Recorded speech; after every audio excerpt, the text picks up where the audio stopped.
Hello मित्रों, આપણે આવી ગયા છીએ પ્રયાગરાજ ત્રિવેણી સંગમ ઘાટ ગંગા યમુના અને સરસ્વતી માતાના ત્રિવેણી સંગમમાં જે આપ જોઈ શકો છો રાત્રે 2 વાગે સ્નાન થઈ રહી છે। અદ્ભુત નજારો છે જે આપ જોઈ શકો છો। રાત્રે 2 વાગે સ્નાન કરવાની ખરેખર ખૂબ મજા આવી ગઈ છે। ડૂબકી બહુ લગાઈ છે, આસ્થાની ડૂબકી।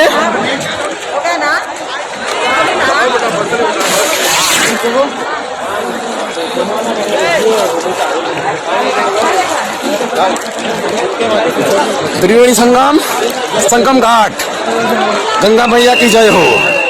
ओम नमः शिवाय। जय हो गंगा मैया। हर हर गंगे,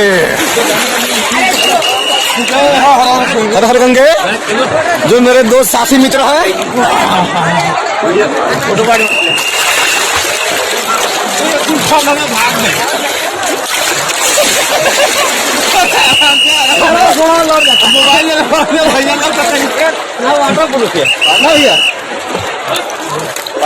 मेरे साथी मित्र दीपक भाई जो मेरे क्लासमेट है।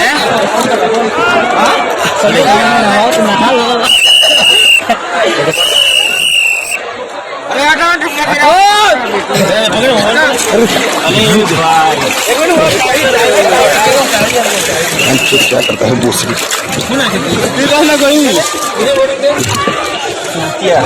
तो मौसम में क्या करे। हाँ